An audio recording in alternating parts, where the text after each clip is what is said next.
wife and I both grew up in Garland, graduated South Garland High School together, went to North Texas together, and got married after that. I live in Richardson, the Collin County portion of Richardson. My wife is a doctor at the Scottish Rite Hospital for Children in downtown Dallas, and I'm the assistant chief in McKinney, so we split the difference. She wouldn't tell you that we were high school sweethearts. She was a lot smarter and ran in a different circle, and was a star athlete, and I just played football and was part of the fabric of the school. But once we got to North Texas, we hung around people that we were familiar with, and we started dating, and it's been a love story ever since. That's true. Obviously, I'm a police officer, and so there's going to be a sense of order in my life based on the laws and the rules that are established, and I try to pass that down to my children. Obviously, kids, their whole goal in growing up is to figure out where the lines are. It's kind of a team effort. We don't want to ever be at cross purposes with each other when it's raising our children. She will point out things that we did when we were young and remind me, since we have such a long history, that hey, it's okay, we turned out okay, and yet we stayed out late, or didn't clean our room. I think every generation says, oh, the kids today have it so much easier. I do believe that children, teenagers, kids today, they have a lot more access to things that we had to read about or we had to wonder about.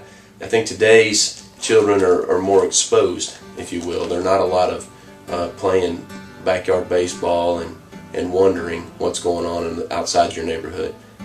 They know what's going on. Therefore, they're growing up a lot faster. Therefore, they think their opinions matter a little bit more. In some cases, it certainly does, especially in what's the next technology fad.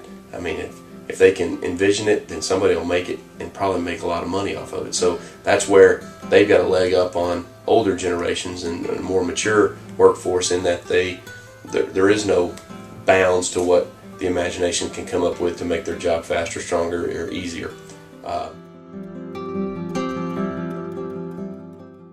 In my office, I have a little thing that I did when I was in the 2nd grade, and it's what I want to be when I grow up by Randy, and then it's big chief print, and it says, when I grow up, I want to be a police officer. Police officers catch bad guys and put them in jail, by Randy. When my brother and I played cops and robbers, he was always the robber. So, and fortunately, he's not in jail today. Fortunately, today he's a coach. And my favorite TV shows were Adam 12 and Emergency 51 and Chips. As I grew up, and Hill Street Blues. So I kind of enjoy those. Now I don't enjoy any of those shows because they're so.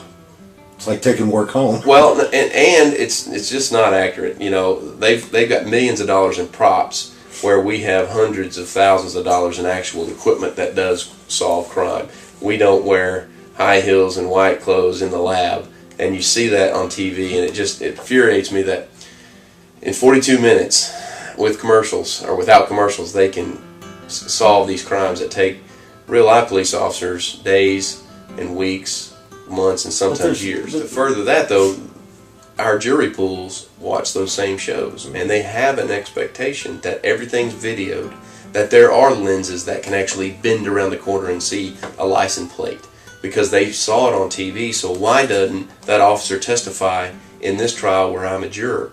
And that's the difficult thing, is we're held to expectations in the jury that are not realistic based on what TV does.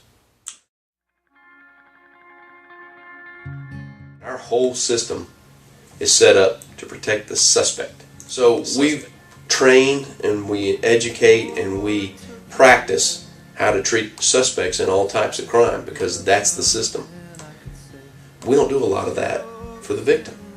Once the victim is taken care of medically, once they're made safe because we've removed the suspects from the environment, there's not a mechanism that the law enforcement side can do. So what CASA does is works with CPS and works with the other agencies that are concerned with child health, and they pick up after we leave. And then that CASA advocate is a shadow, is a partner, is a soft hand to hold for that child throughout the law enforcement process or throughout the judicial process. And so that CASA advocate goes in there and makes sure that they're surviving, that they're adjusting, that they're still getting to school, that they're getting to their dentist appointments.